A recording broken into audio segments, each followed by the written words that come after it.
பொக்கிஷம், இந்து சமய பொக்கிஷம்ன்றது ஒவ்வொருத்தருக்கும் பொக்கிஷம் கிடைச்சா எப்படி இருக்கும்னு தெரியல.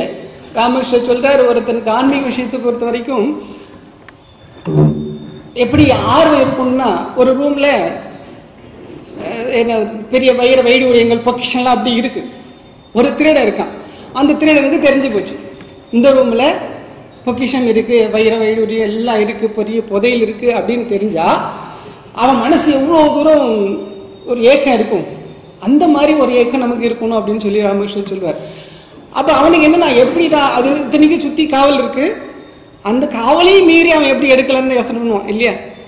அந்த மாதிரி ஒரு ஏக்கம் நம்ம இந்துக்களுக்கு இருக்குது, ஆன்மீகவாதிகளுக்கு இருக்கணும்னு ராமகிருஷ்ணன் சொல்வார். அது கடவுள் அடையணும்னு நினைக்கிறவங்களுக்கு அப்படி இருக்கணும்னு ராமகிருஷ்ணன் சொல்வார். அப்படி இருந்தாதான் நம்ம கடவுளை அடைகிறதுக்கு ரொம்ப சுலபமா இருக்கும்னு சொல்வார். அந்த மாதிரி ஒரு பொக்கிஷம் இருக்குன்னு தெரிஞ்ச பிறகு அவனால சும்மா இருக்க முடியாது. அவ எப்படி பெரிய காவல் இருந்தாலும் அந்த காவலை மீறி அவங்க எப்போ தூங்குவாங்க, கண்ணை அசருவாங்க அப்படின்னு பார்த்துக்கிட்டு அவ திருட போவா. எப்படி அடிச்சு மாத்திட்டோம் இல்லையா? ஒன்று எங்க எப்படி அவனுக்கு நோக்கம் அதை அடிச்சு மாற்றணும்.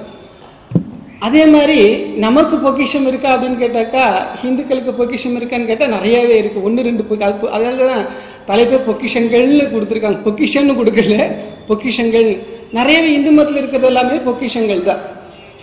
அந்த பொக்கிஷம் என்னெல்லாம் பொக்கிஷம் இருக்குன்னா நமக்கு தெரியும், ஆனால் நமக்கு தெரியாது.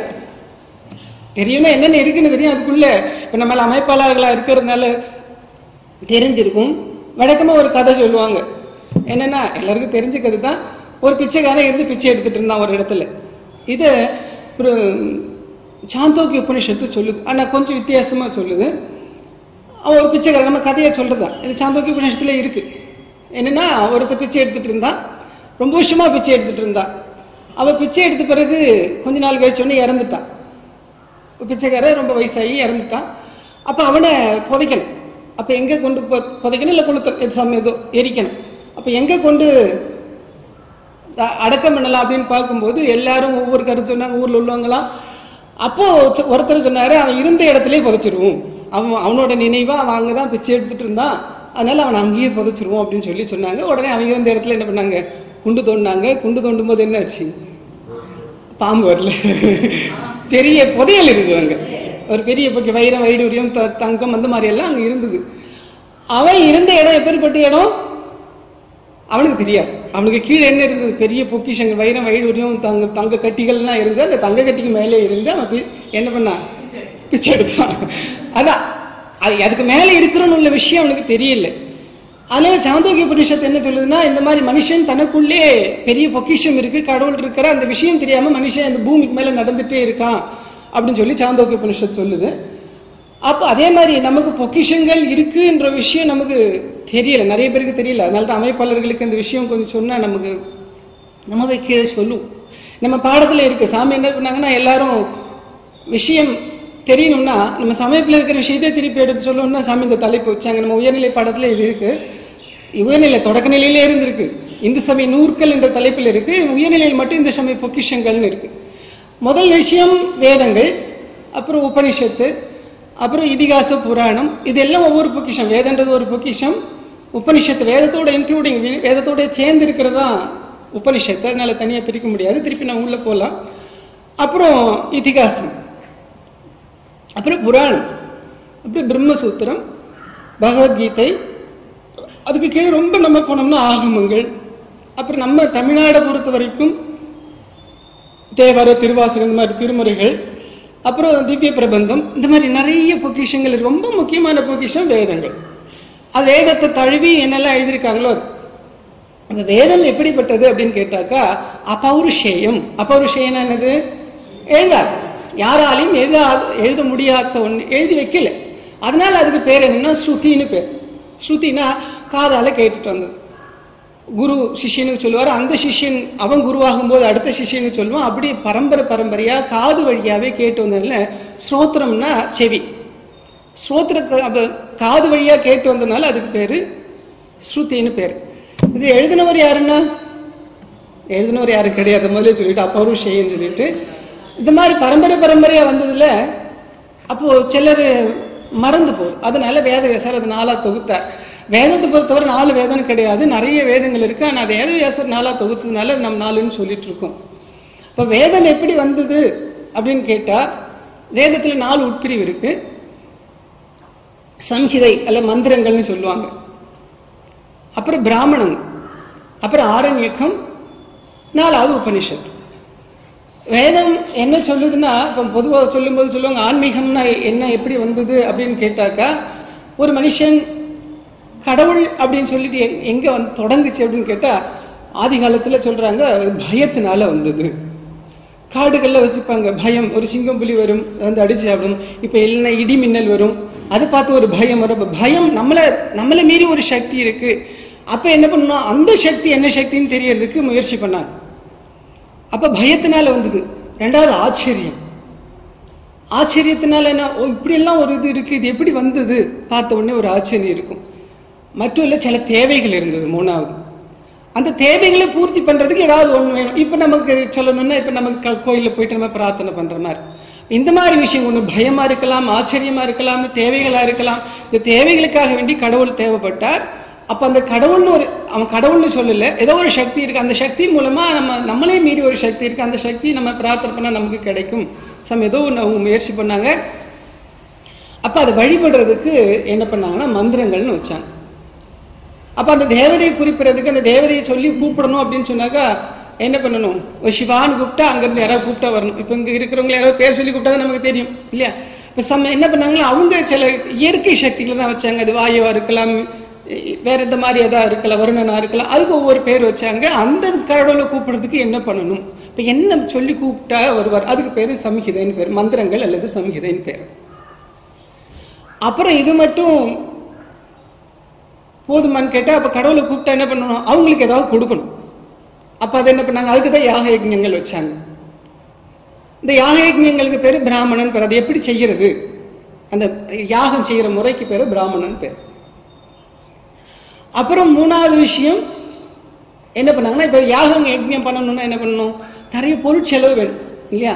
அதுவும் இப்போ கிரதுன்னு சொன்னாக்கா, யாகம் யஜ்ஞம் சொன்னா 1 நாள் 2 நாள்ல முடியாது. ஒரு குறிப்பிட்ட நேரத்துக்கு இப்போ கணபதி ஹோமம் சொன்னா ஒரு அதிகபட்சம் 1 மணி நேரம் முடியும். இப்போ சண்டி ஹோமம் சொன்னா ஒரு 3 மணி நேரம் இருக்கும். இந்த மாதிரி நிறைய யாக யஜ்ஞங்களே வித்தியாசம் உண்டு. இது கிரது அப்படின்னு சொன்னாக்கா தொடர்ந்து நடக்கிறது. சத்திரம்னு சொன்னாக்கா தொடர்ந்து, யஜ்ஞத்திலே ஒவ்வொரு பிரிவு. இப்போ சத்திரம்னு சொன்னா 1 மாசம் 2 மாசம்லாம் நடக்கும், சில வேளை 1 வருஷம் கூட நடக்கும். அது பேர் சத்திரம் பேர். கிரதுனா கொஞ்சம் கூட ஒரு வாரம் 2 வாரம் நடக்கிற பேர் கிரது, ரொம்ப அதிகபட்சம் நடக்கிற பேர் சத்திரம்னு பேரு. இந்த மாதிரி நிறைய விஷயங்கள், இதெல்லாம் என்ன பண்ணணும், பொருள் செலவு வேணும். அப்ப இது யாரு பண்ணலான்னு, இப்போ அஸ்வமேத யாகம், புத்திரகாமேஷ்டி யாகம், இப்படி எல்லாம் பண்ற. அஸ்வமேத யாகம் எல்லாம் பண்ண என்ன பண்ணும், அஸ்வமேத யாகம் சாதா ஒரு மனுஷன் பண்ண முடியுமோ, முடியாது. அது ராஜாக்கள் தான் பண்ண முடியும். அதனால இப்ப ராஜாக்கள் தான் அதை பண்ண முடியும் அப்படின்ற பட்சத்தை அப்ப ஏழைகள் என்ன பண்ணுவாங்க அப்படின்னு கொஞ்சம் யோசனை பண்ணும்போது என்ன பண்ணாங்கன்னா, இந்த மாதிரி கடவுள்னு சொல்லக்கூடியவர் இந்த மாதிரி யாகம் பண்ணி பொருட்செலவு பண்ணாதான் வருவார்னு கிடையாது, மனசுக்குள்ள நம்ம பண்ண முடியும், மனசுலயே நம்ம தியானம் பண்ண முடியும் அப்படின்னு சொல்லி பல வகையான தியானங்கள், அதுக்கு பேர் வித்யைன்னு பேர். அக்ஷர வித்யை, அபரா வித்யை, இந்த மாதிரி நிறைய வித்யை, அங்குஷ்ட மாத்திர வித்யை, இப்படி நிறைய வித்யை இருக்கு. வேதத்துல இப்ப நம்ம உபனிஷத்துலாம் படிக்கும் போது நமக்கு தெரியும் இப்படி நிறைய வித்தைகள். வித்தைன்னா என்னன்னா, இப்ப நம்ம சொல்ல மாதிரி பக்தி யோகம், ஞான யோகம், ராஜயோகம் எல்லாம் சொல்றோம்ல, கர்மயோகம், இந்த மாதிரி ஒவ்வொரு வழி, அவ்வளவுதான். வித்தியன்னு சொல்றது கடவுள் அடையக்கூடிய ஒவ்வொரு வழிகள். அது நிறைய வித்யைகள் இருக்கு உபனிஷத்து. ஆனா எல்லா வித்தியை நமக்கு இப்ப கிடைக்குதுன்னா கிடைக்கல. வித்தியைக்கு பேர் இருக்கு, இந்த வித்தியை பண்ற என்ன பலன் அடைவான் அப்படின்னு சொல்லி இருக்கு. ஆனா அந்த வித்தியை எப்படி பண்ணணும்னு தெரியாது. ஏன்னு கேட்டா அது காலப்போக்கில் எல்லாம் மறைஞ்சு போச்சு. ஆனா இப்ப கிடைச்சிருக்கிறத வச்சு நம்ம ஓரளவுக்கு பண்ண முடியும். இது பேர் ஆரண்யக்கம்னு பேர். அதாவது காட்டுல போய் அவங்க இருந்ததுனால, அதாவது ஊர்ல இருந்து யாக யஜ்ஞம் பண்ண முடியாத பட்சத்துல நம்ம தனிமையா இருந்து கடவுளை போய் தியானம் பண்ணலாம். காட்டுல போய் இருந்து பண்ணதுனால அது பேரு ஆரண்யக்கம்னு பேர். அப்புறம் உபனிஷத். உபனிஷத்துனா என்னன்னா, இந்த 3 விஷயம் இருக்கு. முதல்ல என்ன சொன்னேன், சம்ஹிதையில மந்திரம், அடுத்து பிராமணம், அடுத்து ஆரண்யகம். இந்த 3 விஷயத்துல ஆரண்யகம் வரும்போது இங்க இருந்து அவங்க கண்டுபிடிச்ச கண்டுபிடிப்பு, கடவுள் அடையிறது, நம்ம தியானம் பண்றதுனால ஒரு பலன் கிடைக்கும் இல்லையா, அந்த பலனுக்கு பேரு உபனிஷத்துன்னு பேர். அது பலன்னு நம்ம கரெக்டா சொல்றதுன்னா, அது பலன் இது பண்ணா உபனிஷத்துல பண்ண. முண்டுகோ உபனிஷத்து இருக்கு. முண்டுகோ உபனிஷத்து தொடங்கும் போதே தொடங்கி கொஞ்சம் போகும்போது என்ன சொல்லணும்னா, நீ நின்ன யாகம் பண்ணு, நின்று பண்ணு அப்படின்னு சொல்லும். இப்போ நிறைய பேர் சேர்ந்து இருக்கிற யாகம் அந்த மாதிரிலாம் சொல்லலாம். அதுலேருந்து தீ ஜுவாலை எப்படி வருது, அந்த நம்ம பண்ணும்போது என்ன நடக்கும்னா, நம்ம இந்த யாக யஜ்ஞம் எல்லாம் பண்ணும்போது கடைசியில் நம்ம அங்கே சொர்க்கம் போவோம். அங்கே சொர்க்கம் போகும் இந்த யாக பலன் எல்லாம் அங்கே போய் நின்று வரவேற்கும். பெரிய ஆள் வந்திருக்கு, இவ்வளோ யாக மண்ணில் இவ்வளோ பலன் இருக்குன்னு சொல்லி அந்த புண்ணிய பலன்களாக போய் முன்னே நின்று வரவேற்கும். இப்படி எல்லாம் இருக்கு, அதனால நீங்கள் யாக யஜ்ஞம் பண்ணுங்கோ அப்படின்னு சொல்லும். அதுக்கு அப்போ ஒவ்வொரு சாப்டராக போயிட்டே இருக்கும். இது மட்டும் என்ன, யார் யாக யஜ்ஞம் பண்ணி சொர்க்கம் போகிறது எப்படின்னா, அதிட பிளவாகா, அதாவது ஒரு நிலையற்ற ஒரு படகு. இப்போ தெர்மாக்கோல்ல ஒரு நம்ம போட்டு பண்ணுறோம், ஒரு படகு பண்ணுறோம். அந்த படகு வச்சு என்ன பண்ண முடியும்? சும்மா பார்த்துக்கலாம், அவ்வளோதான். அதனால இது நம்ம உண்மையிலே நம்ம பெரிய பெரிய தெர்மாக்கோல் பண்ணி அதில் 10 பேர் ஏறி உட்காரோம். அந்த அளவுக்கு நம்ம அகலமாக பெரிய போட்டு பண்ணாலும் கூட தெர்மாக்கோலை ஆற்றுல விட்டு இல்லை கடலில் விட்டு அதுக்கு மேலே ஏறி உட்காந்தா என்ன ஆகும்? 2 போட்டும் போகும், ஏறின ஆளும் போகும். அந்த மாதிரி அதிட பிளாகா அப்படின்னு சொல்லி முண்டகோபனிஷத் சொல்லி இந்த மாதிரி எல்லாமே சொல்லுது. இப்போ யாக யஜ்ஞங்களோட நின்னா போதுமானா போதாது. இப்போ யாக யஜ்ஞம் பண்ணுறது என்னன்னா அது கர்மகாண்டம்னு பேர். முதல்ல சொன்ன 2 சம்ஹிதையும் பிராமணமும் கர்மகாண்டம். அடுத்து ஆரண்யக்கம்னு சொன்னது அது உபாசனா காண்டம்னு பேர். வேதத்தை 4 பிரிவாக பிரிச்சாங்க, அப்புறம் திருப்பி அதை 3ஆக பிரிக்கிறாங்க. கர்மகாண்டம், உபாசனா காண்டம், ஞான காண்டம்னு பிரிக்கிறாங்க. அப்போ அந்த போட்டுகளை ஏறி உட்காந்தா என்ன ஆகும்? முங்கி போயிடும். அதனால உபனிஷத்து என்ன பண்ணுதுன்னா, நீ இதோட நிற்காத, இதையும் தாண்டி ஒரு நிலை இருக்கு, நீ கடவுள் நிலையை அடைய முடியும். அதுக்கு என்ன பண்ணு, ஒரு குருவை தேடிப்போ. குருவை தேடி போகும்போது சும்மா வெறுங்கையோட போகாத சமித்து கொண்டு போ, அப்படியெல்லாம் சொல்லுது. அப்புறம் அது எப்படி அந்த கடவுளை அடையிறது, அது வில்லு அம்பு அதெல்லாம் உருவகப்படுத்தி அப்படி சொல்லு. இந்த மாதிரி விஷயங்கள்லாம் வரும். அப்போ இது அடையக்கூடிய பலன் என்னன்னா, இது அடைஞ்சவன் திருப்பி வரமாட்டான், அவனுக்கு சந்தோஷம் இருக்கும் அப்படின்னு சொல்லும். ஈஷாவாஸ்ய உபனிஷத்து என்ன சொன்னா, தத்ரவ மோக சோக ஏகத்துவம் அனுபஷ்யது. எல்லாத்தையும் ஒன்னா பார்க்கிறவனுக்கு ஏகத்துவம் அனுபஷ்யது, எல்லாத்தையும் ஒன்னா பார்க்கிறவனுக்கு மோகம் சோகம் எங்கிருந்து வரும் அப்படின்னு கேட்குது. யாரையாவது பார்த்து நம்ம பொறாமப்படுறோம் இல்லை கவலைப்படுறோம் அப்படின்னு சொன்ன மயக்கம் வருது அப்படின்னு சொன்னாக்கா யாருக்கு வரும்? பலதா பார்க்கறவங்களா வரும். ஒன்னா எல்லாமே கடவுளா பார்க்கறவங்களுக்கு ஒண்ணுமே இல்லைன்னு சொல்லி உபனிஷத் சொல்லுது. இந்த மாதிரி ஒரு நிலைக்கு அதோட பலன் என்னன்னா, நம்ம ஒரு உயர்ந்த நிலைக்கு போவோம் அப்படின்னு சொல்லக்கூடியது உபனிஷத். இது ஞானகாண்டம்னு பேர். இதுக்கு பேரு இன்னொரு பேரு வேதாந்தம்னு பேர். வேதாந்தம்னா வேதத்தினுடைய கடைசி பகுதி. அப்போ வேதத்தினுடைய கடைசி பகுதி தானே அப்படின்னு கேட்டாக்கா, அப்போ எல்லா வேதத்துக்கும் கடைசியில தான் உபனிஷத்து இருக்குமா அப்படின்னு ஒரு சந்தேகம். அப்படி கிடையாது. ஒவ்வொரு வேதத்துக்கும் இடையிடையில உபனிஷத்து இருக்கும். இப்போ பொதுவாக என்ன சொல்றாங்கன்னா, சம்ஹிதை. இப்போ நம்ம 4 வேதம்னு சொல்லக்கூடியது எதுன்னு சொன்னா சம்ஹிதை மட்டும்தான் இருக்கும், மந்திரங்கள் மட்டும்தான் உபனிஷத்துன்னு இருக்கும், இது வேதங்கள்னு இருக்கும். இப்போ நம்ம ரிக்வேதம்னு கேட்டால் ரிக்வேதத்தில் உள்ள சம்ஹிதை மட்டும்தான் இப்போ இருக்கும். அப்போ அடுத்து பிராமணம் ஆரண்யக்கம்லாம் இருக்குமான்னு கேட்டால், உபனிஷத்துல இருக்குமான்னு கேட்டால், இப்போ நம்ம வேதம்னு சொல்கிற புக்கில் இப்போ இருக்காது, இப்போ நிலையில் இருக்கிறது. அப்போ மீதியெல்லாம் என்னென்னா, இப்போ ரிக்வேத சம்ஹிதை, ரிக்வேத பிராமணன் சொல்லி தனித்தனி நூல்கள் இருக்குது. அதெல்லாம் இந்த தைத்திரிய சம்ஹிதை அப்படின்னு சொன்னாக்கா அது இந்த வேதத்தை சேர்ந்தது, அந்த மாதிரி இருக்கும். அப்போ இந்த உபனிஷத்து இந்த வேதத்தை சேர்ந்ததுன்னு இருக்குமே தவிர, ஆனால் நம்ம வேதம்னு போய் நம்ம கேட்டோம்னா எதுவும் கொடுப்பாங்க? முதல்ல உள்ள சம்ஹிதை மட்டும்தான் கொடுப்பாங்க. இது விஷயம் தெரியறதுக்காக வேண்டி. அப்போ இந்த வேதத்தை படிச்சதுனால என்ன பிரயோஜனம்? கடைசியில் நம்ம ஒரு மரணமற்ற ஒரு நிலையை, எப்பவும் சந்தோஷமா இருக்கக்கூடிய ஒரு நிலையை அடையலாம். அதுதான் வேதம் நமக்கு சொல்லிக் கொடுக்குது. நம்ம வாழும்போது இது ஒரு பெரிய பொக்கிஷம். நம்ம இப்படி வாழ்ந்தோம்னா இப்படி இருக்கலாம் அப்படின்னு சொல்லக்கூடிய ஒரு முறையா சொல்லக்கூடியது இது வேதம். ஆனா இப்ப வேதம் நமக்கு கிடைக்குதா? வேதத்தை யாரா பார்த்துருக்கிறோமா? வேதம்னு ஒரு புக்கு அங்கே மலையாளத்தில் சாமி அங்கே வச்சிருக்காங்க, அந்த புக்கை பார்த்துருக்கோம். அதுக்குள்ளே போய் படிச்சிருக்கோம்னா கிடையாது. ஆனால் நம்ம எல்லாம் ஹிந்துக்களுக்கு அடிப்படை நூல் எதுதான்? வேதங்கள் தான். இவ்வளோ பெரிய பொக்கிஷம் இருக்கு அப்படின்னு சொல்லிட்டு நம்ம படிக்க முடியுமா? படிக்க தெரியுமா? தெரியாது. அது காலத்தோட பிரச்சனை. நமக்கு சொல்லிக் கொடுக்கல, இல்லை நமக்கு அதில் ஆர்வம் இல்லை. உண்மையிலே நமக்கு சொல்லிக் கொடுக்கலன்றதெல்லாம் தப்பு, நமக்கு அதில் ஆர்வம் இல்லைன்றதான் உண்மை. நம்ம சமயத்துக்கு வந்த பிறகு இப்படி வேதம்னு ஒன்று இருக்குன்னு தெரிஞ்சுன்னா, வேதம் இந்துக்களுக்கு அடிப்படை நூல் வேதம், நான் இதை படிக்கணும்னு உண்மையிலே நமக்கு ஒரு ஆர்வம் இருந்ததுன்னா ஒன்றை பற்றி கவலைப்பட மாட்டோம், அதுக்கான முயற்சியில் இறங்கியிருப்போம் இல்லையா? அப்போ நம்ம அதுக்கான முயற்சியில் இறங்கலைன்னா அது நம்மளோட தப்பு. சரி, அது பரவாயில்ல. அப்போ வேதங்கள் இப்படி நமக்கு ஒரு உயர்ந்த நிலை இருக்கு. நம்ம இந்த உலகத்திலேயே வாழ்ந்துட்டே இருக்கக்கூடாது, கர்மகாண்டத்தோட நிற்கக்கூடாது. யாக யக்ஞ மந்திரங்களை படிச்சுட்டு கடவுளை கூப்பிட்டு இந்த யாக யக்ஞம் பண்ணிட்டு, இப்போ நம்ம இந்த காலத்துக்கு சொல்லணும்னா கடவுள் போய் பிரார்த்தனை பண்றது, அதோட நிற்கக்கூடாது. அந்த கடவுளை உண்மையிலே எப்படி இருக்கிறாருன்னு கொஞ்சம் நம்ம உபாசனா காண்டம், அந்த நம்ம கடவுளை எப்படி தியானம் பண்றது, எப்படி அடையிறது, அந்த மாதிரி ஒரு நிலைக்கு நம்ம கொஞ்சம் போகணும்னு சொல்றாங்க. அப்புறம் என்ன ஆகும்? உபநிஷத்தை நம்ம எல்லாம் படிச்சோம்னா அங்க ஒரு குறிப்பிட்ட முருகன், சிவன், தேவி அப்படி எல்லாம் இருக்காது. என்ன இருக்கும்? அங்க பொதுவாக கடவுள்னு இருக்கும், அங்க எப்படி எப்படி இருக்காருன்னு இருக்கும். ஆனா அதை படிக்கணும்னா ஒரு நமக்கு அதுக்கு ஒரு மனநிலை இருக்கு. அதனால தான் என்ன பண்ணாங்கன்னா சின்ன வயசுலேயே கொண்டு விட்டாங்க. அந்த காலத்துல சின்ன வயசுலேயே கொண்டு விட்டா அவனுக்கு மனசு அதுக்கு தயாராகும். குருகுலத்துல கொண்டு விட்டா அப்ப அவனுக்கு முதல்ல மந்திரங்களை மனப்பாடம் பண்ணி வைப்பாங்க. அப்புறம் சத்தியகாமன்லாம் படிக்க ஜாபாலா அவன்லாம் வாழ்க்கை அப்படி சின்ன வயசுலேயே போறான். சின்ன வயசுலேயே போகும்போது அது ரொம்ப பியூட்டி என்னன்னா அவன் பொய் சொல்ல மாட்டான். என்னோட அம்மா எப்படிப்பட்டவன் உள்ள விஷயத்த உண்மையிலேயே சொல்லுவான். நான் யார் எப்படி பிறந்தவன் உள்ள விஷயத்த சொல்லுவான். குரு சொல்லுவார், உன் அம்மாக்கு நீ எப்படி பிறந்தவன் விஷயம் நீ உண்மையிலேயே ஓப்பனாக சொன்ன, நீ தான் உண்மையிலே தகுதி வாய்ந்தவன் சொல்லிட்டு அவருக்கு பற்றி சொல்லி கொடுக்குறார். வந்தவொடனே சொல்லி கொடுத்தாரு கிடையாது, உடனே காட்டுக்கு அனுப்புறார். ரொம்ப அந்த குரு சிஷ்ய பரம்பரையெல்லாம் வந்தது வேத காலத்தில். அந்த மாதிரி இல்லாததுனால நமக்கு இப்போ தெரிஞ்சக்கூடிய வாய்ப்புகள் குறைவு. ஆனாலும் நம்ம கொஞ்சம் முயற்சி பண்ணலாம். இப்போ வேதங்கள் உபனிஷத்துன்னு சொல்லக்கூடியது இதுதான். இதெல்லாம் கொஞ்சம் சுருக்கமாக தான் சொல்லி இருக்கும். அதுக்கு மேலே நம்ம ரொம்ப பண்ணணும்னா மீதி பார்க்க முடியாது. இப்போ வேதத்தை நம்ம ஏன் தெரிஞ்சிருக்கணும்னு கேட்டால் என்ன எதனால தெரிஞ்சிருக்கணும்? அது ஏன் பெரிய பொக்கிஷன் சொல்கிறோம்? எதனால? அது நம்மள மரணமற்ற நிலைக்கு கொண்டு போகும். அதை வழியாக அது சொல்லிக் கொடுக்கும். சரிதானே? வேற ஒன்றும் கிடையாது.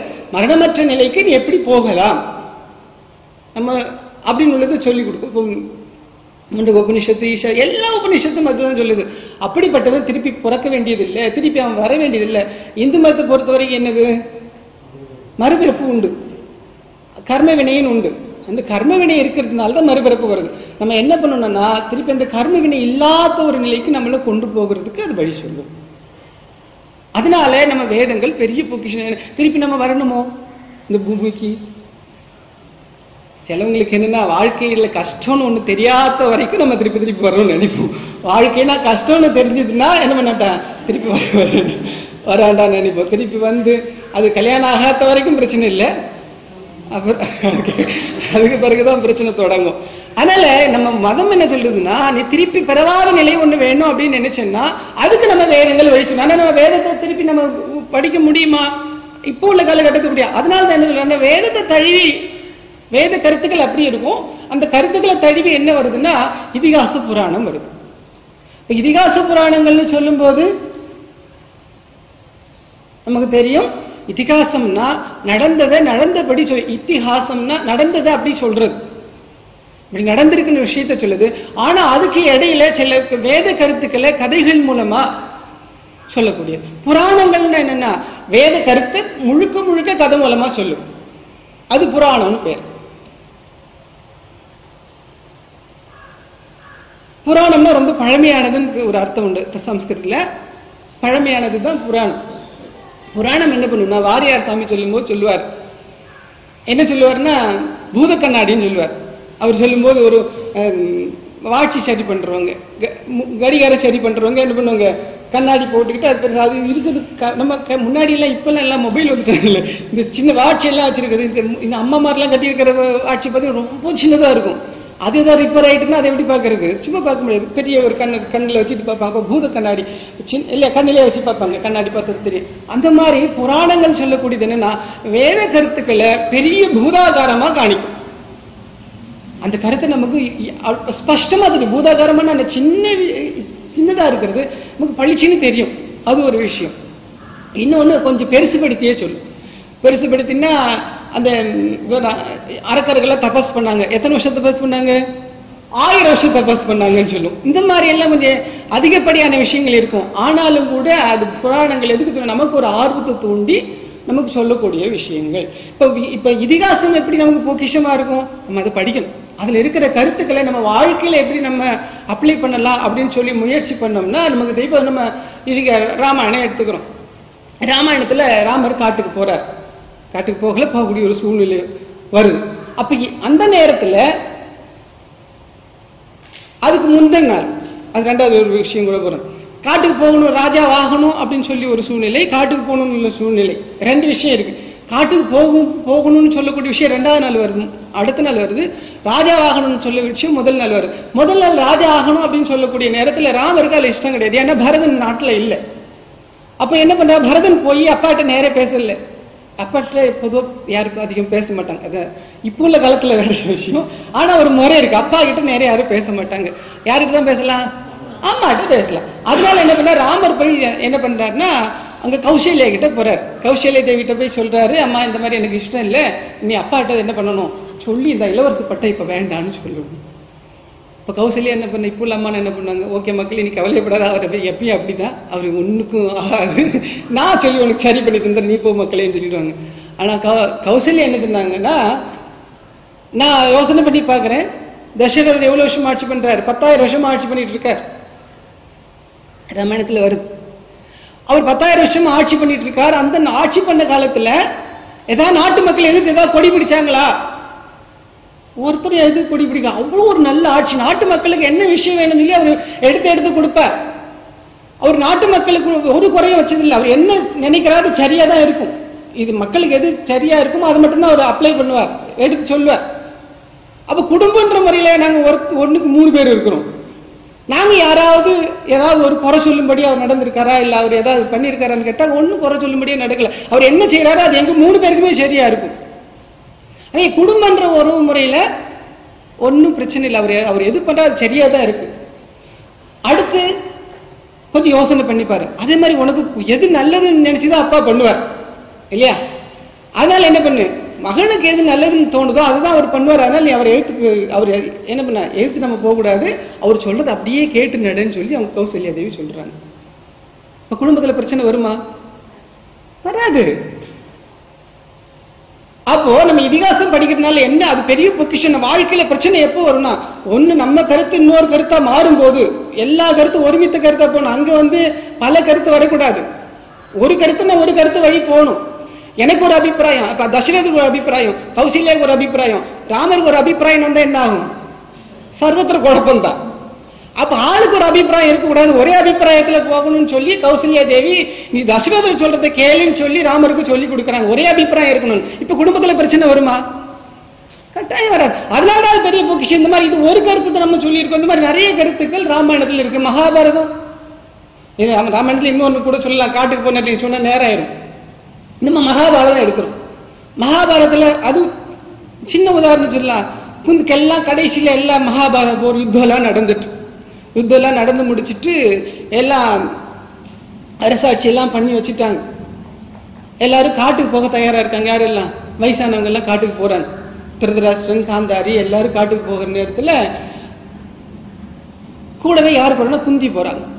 அப்ப தர்மர் கேட்கிறார், எல்லாரும் போகும்போது வழி அனுப்புறாரு, கூட கடைசியில பார்த்தா குந்தியும் கூட போறாங்க. அப்போ தர்மர் கேட்கிறார், அம்மா நீதான் எங்களெல்லாம் சின்ன வயசுல இருந்து உற்சாகப்படுத்தி இவ்வளவு தூரம் நம்ம நாடு நம்ம யுத்தம் பண்ணு, அது எப்படி எப்படி இருக்கணும் அப்படி எல்லாம் நீதான் என்ன சொல்லி சொல்லி வளர்த்தா.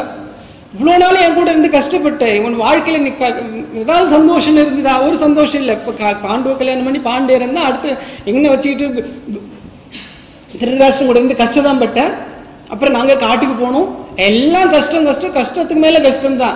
இப்ப நாங்க ராஜாவாயிருக்கு, நீ ராஜ மாதா, ராஜாக்களுக்கெல்லாம் அம்மாவா இருக்கிற, இப்போ நீ என் கூட இருந்து நீ சந்தோஷத்தை அனுபவிக்கணும் அப்படின்னு சொல்லும் போது குந்தி தேவி சொல்றாங்க, இப்ப எனக்கு வயசாகி போச்சு. எப்படி காந்தாரி திருதராஷ்டிரம் எல்லாம் காட்டுக்கு போறாங்களோ அந்த மாதிரி நானும் காட்டுக்கு போகக்கூடிய வயசாயிட்டு, இதுக்கு மேல நான் இங்க இருக்கக்கூடாது. இதுக்கு மேல என்ன, நான் கடவுளை தேடி நான் போகணும்.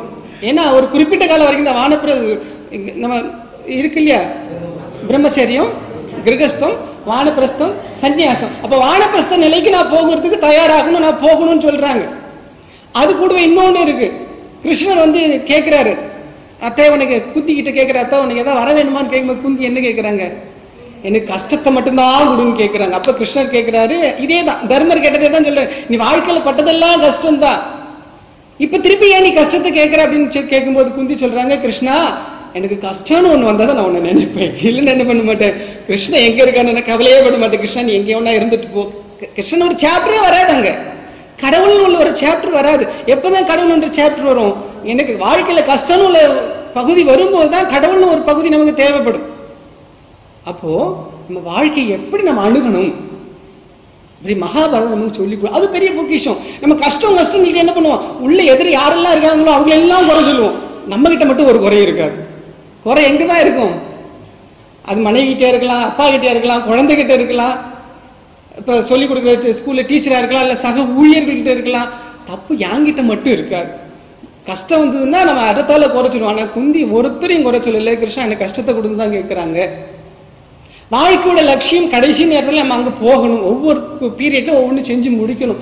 இப்படி இருந்தா நம்ம சந்தோஷமா இருக்கலாம். ஒரு கஷ்டம் வரும்போது அதை எப்படி நம்ம சந்தோஷமா எடுத்துக்கணும், இல்ல கஷ்டத்தை நம்ம எப்படி அணுகணும், கஷ்டம் வேண்டாம்னு சொல்லக்கூடாது, கஷ்டம் வேணும் அப்படி குந்தி கேட்கிறாங்க. வாழ்க்கையில உலகத்துல வாழறதே ரொம்ப பெரிய இதுன்னு, கஷ்டத்தோட கூட வாழறதுதான் பெரிய கஷ்டம். அப்படி கிடையாது. ஹரிச்சந்திரன் நமக்கு சொல்லுவோம். அடுத்து புராணங்களுக்கு வந்தோம்னா நம்ம ஹரிச்சந்திரன் மேலோட்டமா பார்த்தா என்ன தெரியும், அவன் கஷ்டப்பட்டான்னு தெரியும். ஆனா கஷ்டம் சொல்லக்கூடியது ஒவ்வொருத்தர் மனநிலையை பொறுத்தது. நம்ம மனசை எப்படி பக்குவ கஷ்டமான சூழ்நிலையிலும் நம்ம மனசை எப்படி நம்ம பக்குவப்படுத்துறதுன்றத நம்ம ஹரிச்சந்திர புராணம் சொல்லி கொடுக்கிறது. ஹரிச்சந்திர புராணத்துல ஹரிச்சந்திரனோட பார்ட் வரும்போது உண்மையிலே கஷ்டப்பட்டான், அவன் உண்மையிலே அவன் கஷ்டம் நினைச்சிருந்தா என்ன பண்ணிருக்கணும், போய் சொல்லியிருக்கணும். போய் சொல்லிட்டு எனக்கு போதும்டா சொல்லிட்டு விஸ்வாமித்திரர் எல்லாம் கொடுத்துருவாரு, இவர் வச்சுட்டு சொகுசா இருக்கலாம். ஆனா அவரு தன்னுடைய ஹிந்து மதத்தை கடைபிடிக்கணும். ஹிந்து மதத்துல நம்ம அஷ்டாங்க யோகம் எடுத்துக்கிட்டோம்னா அதுல வரக்கூடியது அஹிம்சா, சத்தியம், அஸ்தேயம், அபரிக்கிரகம் அப்படி எல்லாம் போகுது, பிரம்மச்சரியம் போகுது. அப்ப முதல்ல எமத்துல என்ன வருதுன்னா நம்ம பொய் பேசாம இருக்கணும். அதை கடைபிடிக்கிறதுக்கு ஒரு தயக்கம் இருக்கக்கூடாது. என்ன கஷ்டம் வந்தா அதை சந்தோஷமா எடுத்துக்கிறான். அப்ப பொய் பேசாம இருக்கிறது கஷ்டமா அப்படின்னு கேட்டா ஹரிச்சந்திரனை பொறுத்த வரைக்கும் கஷ்டம் கிடையாது, அது ரொம்ப சந்தோஷம். நான் ஒரு உண்மையை கடைபிடிக்க வேண்டிய எவ்வளவு கஷ்டம் தான் சந்தோஷமா அனுபவிக்கிறேன்னு சொல்லக்கூடிய ஒரு உயர்ந்த நிலையை நமக்கு கொடுக்கக்கூடியது புராணங்கள். அப்ப நம்மளோட வாழ்க்கை அணுகுமுறை அது பெரிய பொக்கிஷம் தானே இல்லையா? நம்ம எடுத்துக்கிட்டோம்னா இன்னொரு விஷயம் என்னன்னா, விவேகானந்த சாமி சொல்றாரு, இந்து ஒரு மதம் நிலையா இருக்கிறதுக்கு என்னன்னா வேணும் அப்படின்னு சொல்லும்போது விவேகானந்த சாமி சொல்றாரு, லட்சியம், அதாவது கருத்துக்கள் வேணும். அந்த கருத்துக்கள் மட்டும் இருந்த போனா அந்த கருத்தை எடுத்து சொல்றதுக்கு கதைகளா சொல்லணும்னு சொல்ற. அந்த கதைகளா சொன்னா போதுமா அப்படின்னு கேட்டாக்கா இல்ல, கதை சொன்னா நம்ம கேட்டு ரொம்ப சந்தோஷமா இருப்போம், அப்புறம் அங்க சாமி சொன்னாங்க மறந்து போயிடும். அதை தினசரி நம்ம ஞாபகப்படுத்துறதுக்கு கோவில்களும் வழிபாடுகளும் வேணும்னு விவேகானந்த சாமி சொல்ற. அப்போ நம்ம இந்து மதத்தை பொறுத்த வரைக்கும் விவேகானந்த சாமி சொல்லக்கூடிய விஷயம் வேதங்கள், இந்து சமய கருத்துக்களை, ஒரு கருத்து குறிப்பிட்ட கருத்து எங்க இருக்குன்னா நம்ம இந்து சமயத்தை பொறுத்த வரைக்கும் வேதங்கள் இருக்குது. ஈஷாவாஸ்யம் இதன் சர்வம் இருக்கலாம், ஏகம் சத் விப்ரா பகுதா வதந்தியா இருக்கலாம், அந்த மாதிரி நிறைய கருத்துக்கள் வேதத்தில் இருக்கு. அந்த வேத ஈஷாவாஸ்யம் இதன் சர்வம். கடவுள் என்ன பண்றாரு, எல்லா இடத்துலயும் இருக்கா. இது நமக்கு புரியுமோ? இது புரியாது. அப்ப விவேகானந்த சாமி ரெண்டாவது சொல்றாரு, இந்த மத கருத்துக்களை கதைகள் மூலமா விளக்கணும். அதுக்கு என்ன பண்ண, அதுக்கு புராணங்கள் தேவை. அது பிரகலாதன் கதை படிச்சுன்னா நமக்கு தெரியும். பிரகலாதன் வந்து கேட்கிறாங்க, கேட்கிறாங்க கடவுள் எங்க, நாராயணன் எங்கடா இருக்கான்னு கேட்டவன என்ன சொல்றா, அவ தூணு துரும்பு எல்லா இடத்துலயும் நிறைஞ்சிருக்காங்க. அப்ப ஈஷாவாசியம் சொல்ற வேத கருத்துக்களை கதைகள் மூலமா தூணு துரும்பு எல்லா இடத்துலயும் பிரகலாதன் சொல்றா, தூணு துரும்பு எல்லா இடத்துலயும் இருக்கிறாரு. அதே வேத கருத்துக்களை நம்ம கதை மூலமா சொன்னா நல்லா புரியும். கடவுள் எல்லா இடத்துலயும் இருக்கான்னு சொல்லிட்டு போனா போதுமோ? விவேகானந்த சாமி சொல்றாரு, நம்ம வாழ்க்கையில அது ஊடுருவணும். அதுக்காக என்ன பண்ணணும், தினசரி இதை ஞாபகப்படுத்தணும். அதுக்கு கோவில்கள் வழிபாடுகள் வேணும்னு சொல்றாரு. அதனாலதான் பிள்ளையார கொண்டு வச்சாங்க. பிள்ளையார் வயிற்றுக்குள்ள என்ன இருக்கு, ஈஷாவாசியம் இதன் சர்வம் இருக்கு. சரிதானே? அப்போ நமக்கு பொக்கிஷம் சொன்னா விவேகானந்த வேதங்கள் அடிப்படையா வச்சு கதைகள் மூலமா விளக்குறது, இதிகாச புராணங்கள். இதிகாசம் சொல்றது வாழ்க்கை சம்பவங்கள் தான் முழுக்க முழுக்க. அதுக்கு இடையில கதைகளை நமக்கு இணைச்சு சொல்லுவாங்க. அதுக்கப்புறம் புராணங்கள் முழுக்க முழுக்க கதைகள் தான். இப்ப இதுக்கு இடையில பிரம்மசூத்திரம்னு ஒண்ணு இருக்கு. பிரம்மசூத்திரம் நமக்கு தெரியும், அது யார் எழுதினார், வேதவியாசர் தான் எழுதினார். அதுல எத்தனை ஸ்லோகம் இருக்கு, 555 ஸ்லோகம் இருக்கு. ஸ்லோகம் சொன்னா எல்லாமே ஷார்ட் தான், சூத்திரம் தான், ஃபார்முலா தான் எல்லாமே. அதான் பிரம்ம ஜிக்ஞாசா, அவ்வளவுதான். அது நமக்கு விளக்கும். சின்னதா இருந்தா என்ன, அது ரொம்ப பெருசா விரிஞ்சு விரிஞ்சு விரிஞ்சு விரிஞ்சு போயிட்டே இருக்கும். அது மாதிரி சொல்லி கொடுத்தாரு. அது என்ன சொன்னா, உயிர், உலகம், கடவுள் அப்படின்னா என்ன அப்படின்றத நமக்கு சொல்லி கொடுக்கக்கூடிய ஒரு விஷயம். உத்தர மீமாம்சை, நமக்கு ஷட் தர்ஷனங்கள் இருக்கு. அது உத்தர மீமாம்சை என்ன சொல்லுதோ அதுபடி இந்த ஷட் தர்ஷனங்கள் அப்படின்னு ரொம்ப நேரம் ஆகும். அது விளக்கமா இப்ப முக்கியமா இந்து மதத்துல பிரஸ்தானத்திரயம்னு இருக்கு. பிரஸ்தானத்திரயம்னா முக்கியமான 3 நூல்கள். அதுல முதல்ல உபனிஷத்து, ரெண்டாவது பிரம்மசூத்திரம், அப்புறம் கீதை. அப்படி பிரம்மசூத்திரம் ரொம்ப முக்கியமான நூல். அது நமக்கு படிச்சா புரியுமானா புரியாது. எப்படி வேதம் நமக்கு தெரியாதோ அது மாதிரி பிரம்மசூத்திரம் நமக்கு கொஞ்சம் கஷ்டம். நான் இந்த காலத்துல அதை பத்தி கவலைப்பட வேண்டாம், நிறைய புஸ்தகங்கள்லாம் வந்திருக்கு. நிறைய பேர் ராமகிருஷ்ண மடத்துல எல்லாம் போட்டிருக்காங்க, ஆசுதோஷன் சமையலாம் போட்டிருக்காங்க. வாங்கி படிச்சோம்னா ரொம்ப ஈஸியா புரியும். அதனால இந்த மாதிரி பிரம்மசூத்திரம் எதுக்குன்னா, பிரம்மசூத்திரம் நம்ம யாரு, ஆன்மீகம்னு வரும்போது தொடங்கும் போது என்ன, ஆன்மீகம் இந்த உலகமே நம்ம வாழ்க்கைன்னு எடுத்துக்கிட்டாலே முதல்ல சொன்ன மாதிரி எப்படி கடவுள் தேவைப்பட்டாருன்னா, ஏதோ ஒரு தேவை இருக்கு, ஏதோ ஒரு பயம் இருக்கு, ஏதோ ஒரு ஆச்சரியம் இருக்கு, அப்ப நமக்கு ஏதோ ஒரு தேடல் இருக்கு. அப்ப நம்ம தேடும் போது இப்ப நாம ஒரு ஆள் இருக்கணும், தேடுறது ஏதோ ஒண்ணு இருக்கணும் இல்லையா. அதுக்கிடையில உலகம்னு ஒண்ணு இருக்கு. உலகம்னா என்னன்னா, நம்மளை தவிர மீதி எல்லாம் உலகம் தான். இப்ப நான் ஒரு மனுஷன், நீங்க எல்லாம் மனுஷன் தானே, எல்லாம் மனுஷன் தான். ஆனா மனுஷன் சொல்லாது, தன்னை தவிர பாக்கி இருக்க எல்லாமே உலகம் தான். அது மரம் செடி கொடிகள் மலைகள் எல்லாம் இருக்கலாம், மனுஷர்களா இருக்கலாம், ஆடு மாடா இருக்கலாம், எல்லாமே தன்னை தவிர மீதி இருக்கிறது எல்லாமே உலகம் தான். இப்ப நானும் ஒருத்தர் இருக்கிறேன், உலகம்னு ஒண்ணு இருக்கு, அதுக்கு மேல கடவுள்னு ஒண்ணு இருக்கிறார். இந்த கடவுளை நம்ம தெரிஞ்சுக்கணும். அதுக்கு இப்ப இன்னொரு விஷயம் என்ன சொல்றாங்கன்னா, நம்ம கடவுளை தெரிஞ்சுக்கிட்டாதான் அப்படின்னு கிடையாது, நான் யாருன்னு தெரிஞ்சுக்கிட்டாலே நம்ம இந்த லட்சியத்தை அடைய முடியும். அது ரமண மகரிஷி சொல்றாரு, நான் யாருன்னு தெரிஞ்சுக்கணும். அது ஒண்ணு தெரிஞ்சாலே போதும். கடவுள் ஒண்ணு கோயில் ரமணரை பொறுத்தவரை முதல்ல வீட்டு விட்டு வந்த உடனே அங்க அருணாச்சலேஸ்வரர் திருவண்ணாமலை கோயிலுக்கு போனாரே தவிர அது வரை கோயிலுக்கு போனது சரித்திரம் கிடையாது. அப்ப நான் யாருன்னு, அதனால நீங்க எல்லாம் கோயிலுக்கு போக விரும்புறது கிடையாது. அவர் அந்த ஒரு உயர்ந்த நிலையில இருந்தார். அப்ப என்ன சொல்றாருன்னா, நான் யாருன்னு தெரிஞ்சாலே போதும். அது ஒரு விஷயம் இருக்கு. இல்ல உலகம்னா என்ன, அது மட்டுமே ஆராய்ச்சி பண்ணணும். இப்ப சாங்கியம் இருக்கு, அது தனித்தனியா அப்ளை பண்ண ஒவ்வொன்னா தத்துவமா, இந்த தத்துவம் அந்த தத்துவம் இந்த தத்துவமா இருக்குன்னு சொல்லி அது ஒவ்வொன்னா பகுத்து பார்க்கும். உலகத்தை தான் பகுத்து பார்க்கணும். உலகத்தை பகுத்து பார்த்து உலகம் எப்படி இருக்குன்னு தெரிஞ்சுக்கிட்டாலே நம்ம லட்சியத்தை அடையலாம். அல்ல எல்லாம் ஒண்ணு வேண்டாம், கடவுள் தான் வேணும்னு கடவுளை நோக்கி போனாக்கா நம்ம லட்சியத்தை அடைய ஒண்ணு. நான் யாருன்னு தெரிஞ்சு நம்ம லட்சியத்தை அடைய முடியும். உலகத்தை மட்டும் ஆராய்ச்சி பண்ணி லட்சியத்தை அடைய முடியும், கடவுளை ஆராய்ச்சி பண்ணி லட்சியத்தை அடைய முடியும். இந்த உலகம், உயிர், கடவுள், இது மூணுமே என்னன்னு சொல்லி நமக்கு விளக்கக்கூடியது பிரம்மசூத்திரம். அடுத்து கீதை நமக்கு சொல்ல வேண்டாம், எல்லாரும் படிச்சிருக்கும். கீதை என்ன சொல்லுது, அது ஒரு பெரிய பொக்கிஷம். இந்த உலகத்துல இருக்க சண்டை சச்சரவுகள் எல்லாத்தையும் தாண்டி நம்ம நல்ல நிம்மதியா இருக்க முடியுமா அப்படின்னு சொல்றக்கூடிய நிதர்சனமா ஒரு உதாரணத்தோட கொண்டு காணிக்க. அது எங்க, யுத்த களத்தில். அப்ப ஒண்ணுமே யுத்த களம் எப்படி இருக்கும், வெறும் வெட்டு குத்து கொலைதான் இல்லையா. அந்த மாதிரி ஒரு சூழ்நிலையில நீ கொண்டு, பாரதியார் பாடுவார், போருக்கு நின்றிடும் போதும் மனம் பொங்கல் இல்லாத அமைதி மெய்ஞானம், ஊருக்கு உழைத்திடல் யோகம் நலம் ஓங்குமாறு வருந்துதல் யாகம்ன்ற பாட்டுல பாரதியார் சொல்லுவாரு, போருக்கு நின்றிடும் போதும் மனம் பொங்கல் இல்லாத அமைதி மெய்ஞானம் சொல்லுவார் பாரதியார். அப்படி அந்த பகவத்கீதையை தான் அங்க பாரதியார் சொல்றார். பகவத்கீதை எவ்வளவு பெரிய இருக்கு, நம்ம உள்ள என்ன வெளியில நம்ம எல்லாம் காட்டிக்கலாம், கொதிச்சுட்டு இருக்கலாம், அப்படி கொதிச்சாதான் அவனை கொல்ல முடியும். ஆனாலும் உள்ள இருக்கும் மனம் பொங்கல் இல்லாத அமைதி. நீ எதிர்த்துல என்ன ஒன்னா சண்டை போடலாம், என்னெல்லாம் சாமி அடிக்கடி சொல்லுவாங்க, எல்லாம் திட்டு எல்லாம் கொடுப்பாங்க. எல்லாம் திட்டுனாலும் நம்ம மனசுக்குள்ள தெரியும் அவனை திட்டுறது, நம்ம மனசுக்குள்ள திட்டு உள்ள இருந்து ஒப்பராளா இருந்துட்டு இருக்க கூட. திட்டும் போது வெளியே ஒப்பராளம் எல்லாம் போயிடணும், உள்ள என்ன இருக்கணும், அப்படி சாந்தமா இருக்கணும். அப்படி நமக்கு ஒரு சாந்தத்தை நம்ம வாழ்க்கைக்கு சொல்லி கொடுக்கக்கூடியதான் எதுனா பகவத்கீதை. நம்மளோட கடமையை செய்யணும். இந்த கடமையை செய்யறது மூலமா நம்மளோட லட்சியத்தை அடையணும். அது ஒரு பெரிய பொக்கிஷம். இல்லைன்னா என்ன பண்ணுவோம், கிடந்து உருண்டு எல்லாம் செய்வோம். செஞ்சுட்டு என்னன்னா, அவனை சின்ன வயசுல இருந்தே அப்படி எல்லாம் வளர்த்தேன், அப்படி எல்லாம் பண்ணி அவன் கல்யாணம் பண்ணா அதோடு என்னை விட்டுட்டு போயிட்டு அந்த ஒப்பராளம் தான் இருக்கும். நம்ம செய்ய வேண்டிய கடமையை செஞ்சுட்டோம், நீ நம்ம போயிட்டே இருக்கணும்னு சொல்லி ஒரு அமைதி வரணும்னா நம்ம பகவத்கீதையை ஒழுங்கா படிக்கணும். பகவத்கீதையில எல்லாமே ஒவ்வொரு பொக்கிஷன். நம்ம வேதத்தை படித்தாலும் சரி, உபனிஷத்தை படித்தாலும் சரி, இதிகாசத்தை புராணத்தை மாதிரி நம்ம வழிகாட்டக்கூடியது ரொம்ப வேற ஒன்றும் இருக்காது. உபனிஷத்து வேதங்கள்லாம் எடுத்தால் நமக்கு ரொம்ப கஷ்டம் தான், ரொம்ப யாராவது இது பண்ணணும். ஆனால் இதிகாச புராணங்கள்லாம் ரொம்ப பெரிய பொக்கிஷம், இருக்கிறதுல ரொம்ப எளிமையாகவும் கிடைக்கும், படித்த உடனே புரியும். அதனால இந்த மாதிரி நம்ம ராமாயண மகாபாரதம் புராணங்கள்லாம் படிச்சுன்னா நம்ம வாழ்க்கையை எப்படி நம்ம அமைச்சிக்கலாம், அது ஒரு பெரிய பொக்கிஷம். நமக்கு என்ன பிரச்சனை இருந்தாலும் அதை நம்ம எப்படி சமாளிக்கிறது, எல்லாத்தையும் தாண்டி நம்ம ஒரு அமைதியான நிலைக்கு எப்படி போகிறது, அல்லது பிறப்பில்லாத ஒரு நிலைக்கு எப்படி போகிறது, இந்த மாதிரி வழிகாட்டக்கூடியது. இதில் பகவத்கீதையோட பங்கு ரொம்ப நல்லது. நம்ம எப்படி வேலை செய்யணும், உலகத்தில் வாழும்போது எப்படி வாழணும், இதையும் தாண்டி நமக்கு பெரிய பொக்கிஷமாக இருக்கக்கூடியது ஆகமங்கள். ஆகமங்கள் நமக்கு தெரியும், அது முக்கியமாக பூஜாரிமார்கள்லாம் தெரியும். ஆகமங்கள் என்னன்னா சிவாகமம் இருக்கு, சாக்தாகமம் இருக்கு, வைஷ்ணவாகமம் இருக்கு.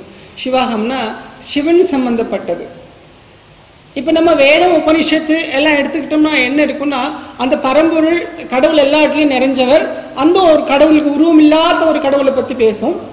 ஆனா ஆகமங்கள் எடுத்துக்கிட்டோம்னா அது உருவத்தோட கூடிய கடவுளை பத்தி பேசும். சைவாகமம், வைஷ்ணவாகமம், சாக்தாகமம். சாக்தம்னா தேவி சக்தியிலிருந்து சாக்தம்.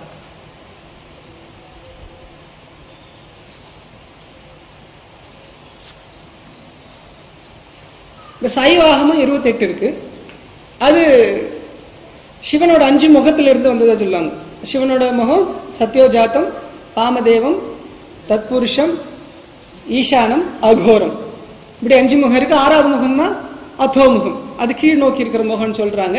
இந்த 5 முகத்தில் முதல்ல இருக்கிற 5 முகத்தில் சத்யோஜாதம், வாமதேவம், அகோரம், தத்புருஷம், ஈசானம், இந்த 5 முகத்திலிருந்து இந்த 28 ஆகமம் சிவாகமம் வந்ததுன்னு சொல்றாங்க.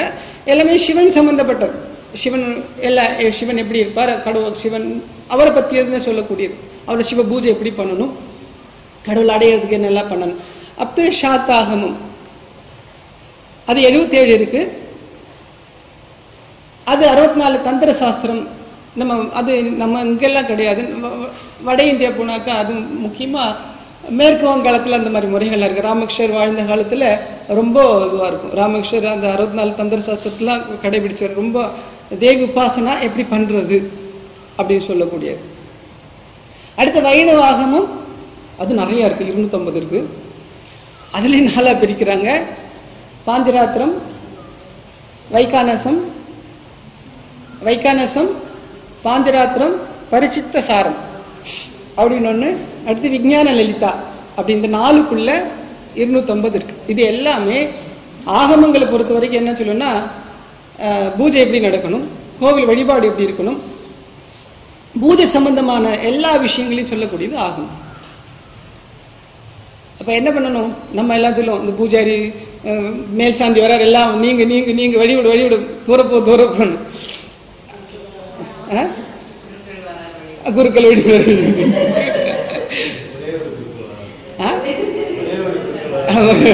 இந்த மாதிரி எல்லாம் சொல்ல நமக்கு என்ன வரும், உங்களுக்கு பொத்துக்கிட்டு வரும், நாங்க சாமி கும்பிட்டு வந்திருக்கு, என்ன ஒதுங்க, என்ன தீண்டாமை, அது இதெல்லாம் நம்ம சொல்லுவோம். ஆனா நம்ம உண்மையிலேயே ஆகமங்களை பத்தி தெரிஞ்சுக்கிட்டோம்னா ஏன் இந்த மாதிரி பூஜா சிஸ்டம்லாம் இருக்குன்னு தெரியும். இப்ப ஆகமங்கள் படிச்சோம்னா பூஜா விதி இப்படி இருக்கு அப்படின்னு ஒரு விஷயம் நமக்கு நம்ம உண்மையிலேயே நம்ம நினைக்கணும். நம்ம ஒரு ஹிந்து, இந்த ஹிந்து மதத்தை நம்ம அனுசரிக்கிறவங்களா இருந்ததுன்னா நம்ம கொஞ்சம் யோசனை பண்ணுவோம், ஏன் இந்த மாதிரி பிரச்சனைகள்லாம் இருக்கு, இந்த பிரச்சனைகள்லாம் எப்படி வந்ததுன்னு நமக்கு புரியும். முதல்ல நம்ம இந்த மாதிரி இந்த பொக்கிஷங்கள்லாம் நம்ம படிக்கணும். படிச்சிருப்பாரு.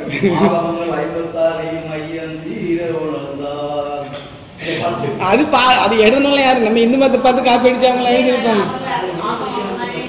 இல்ல இன்னொரு விஷயம் என்ன, பைபிளை பொறுத்த வரைக்கும் நம்ம இந்து மத வார்த்தைகள் நிறைய இருக்கு. ஏன் இருக்குன்னா அதை இங்கிலீஷ்ல இருந்து ஆங்கிலத்துல இருந்து தமிழ் படுத்தினது நம்ம ஒரு நல்ல ஒரு சம்ஸ்கிருத புலமை உள்ள ஒரு ஆள் பண்ணியிருக்கிறார், ஆறுமுகன். ஆமா, இலங்கையில உள்ளவர். அவர் என்ன பண்ணாருன்னா நம்ம வார்த்தைகள் நம்ம எழுதும்போது நமக்கு நம்ம வார்த்தைகள் தான் நமக்கு வாயில வரும் எழுதும்போது. அப்படி எழுதினாலும் இப்ப என்னாச்சு, அந்த வார்த்தைகள் அவங்களுக்கு சொந்தம் ஆகிப்போச்சு. ஆகமோ ஸ்தோத்திரம் எல்லாம் அவங்களுக்கு ஆகிப்போச்சு. வேதம் இங்க இந்தியாவில் அப்படி சொன்னதா அது பெருசு.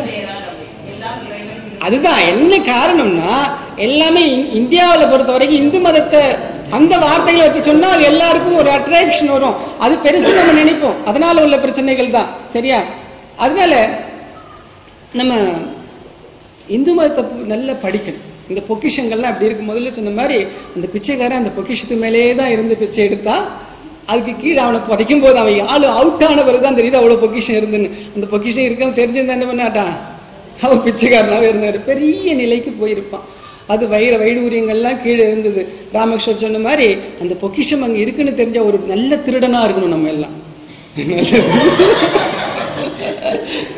நம்ம நல்ல திருடனா இல்லாததான் பிரச்சனை. நல்லா நீங்க திருட வேண்டாம், இந்து சமய பொக்கிஷங்கள் இவ்வளோ இருக்குன்னு அதை எப்படி திருட முடியும்னு பார்க்கணும். நம்ம திருடன் ஆகணும்னா போய் கொள்ளடிக்கிறது கிடையாது, வேற அடுத்தவங்க சொத்துக்கு ஆசைப்படுறது. நம்ம சொத்து நம்மகிட்ட இருக்கு, இவ்வளோ பொக்கிஷங்கள். அவருக்கு தெரிஞ்சிருக்கு இந்துக்கள்லாம் திருடன்னு அவருக்கு தெரியும். ஆனா நம்ம அவர் அப்படியே நம்ம உணர்வுமா நினைச்சாரு உணர்வுல இருக்கு. அதனால நம்ம இந்து மத பொக்கிஷங்கள் இவ்வளவு இருக்குன்னு உள்ள விஷயத்த நம்ம தெரிஞ்சுக்கிட்டு நம்ம கொஞ்சம் படிக்கணும்னு மட்டும் இல்லை, நம்ம எல்லாம் அமைப்பாளராக இருக்கிறதுனால அவங்களுக்கெல்லாம் கொஞ்சம் எடுத்து சொல்லக்கூடிய ஒரு நிலையில் இருக்கிறோம். அதை நம்ம முதல்ல மனசில் வச்சுக்கணும்.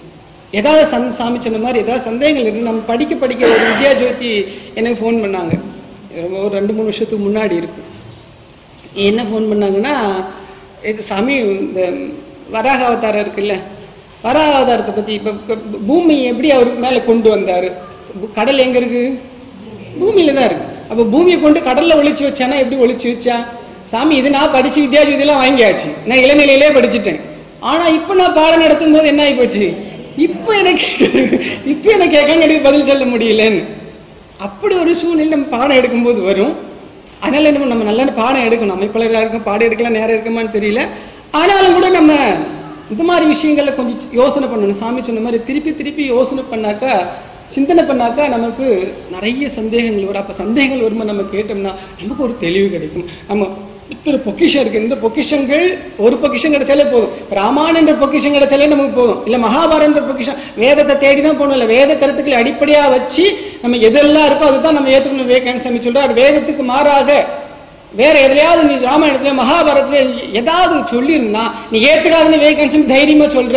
நமக்கு அப்ப எது அடிப்படைனா நமக்கு வேதங்கள் தான் அடிப்படை. அந்த வேதங்களை அடிப்படையாக வச்சுதான் நமக்கு உபநிஷத்து, புராணங்கள், இதிகாசங்கள் எல்லாமே, ஆகமம் ஆகட்டும் எல்லாமே என்னதான் வேத கருத்துக்கள் அங்கே அடிப்படையாக இருக்கும். வேதத்தை படிக்க முடியும், கவலைப்படாதீங்க. வேதத்தை தெரிஞ்சுக்கிறது நம்ம ஆசைப்படலாம், அதை தெரிஞ்சுக்கிறதுக்கு முயற்சி பண்றது நல்லது. அல்லாத பட்சத்தில் நம்ம ஏதாவது ஒரு பொக்கிஷத்தை முதல்ல நம்ம எடுத்துக்கலாம். அந்த ஒரு பொக்கிஷம் கிடைச்சாலே நமக்கு போதும். அதை வச்சு நம்ம பெரிய நல்ல ஒரு வாழ்வை வாழ முடியும். நம்ம உலக அளவில் சொல்லும் போனா ஒரு வைடூரியம் மட்டும் கிடைச்சா போதும், இல்லை ஒரு வைரம் கிடைச்சா போதும், ஒரு தங்கம் கிடைச்சா போதும்.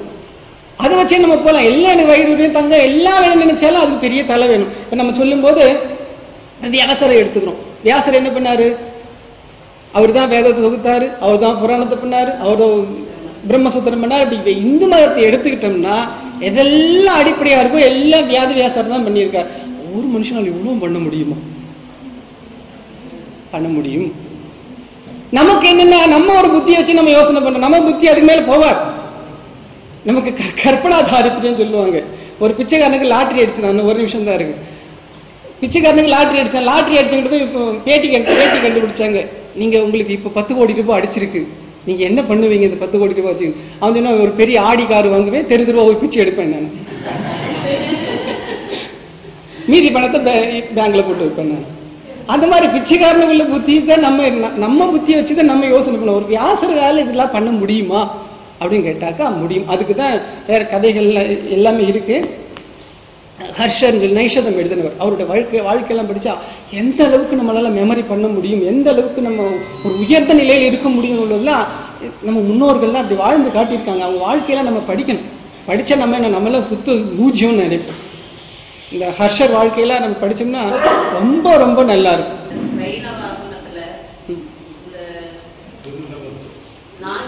வைகானசம், பாஞ்சராத்திரம், பரிச்சித்த சாரம், விஞ்ஞான லலிதா,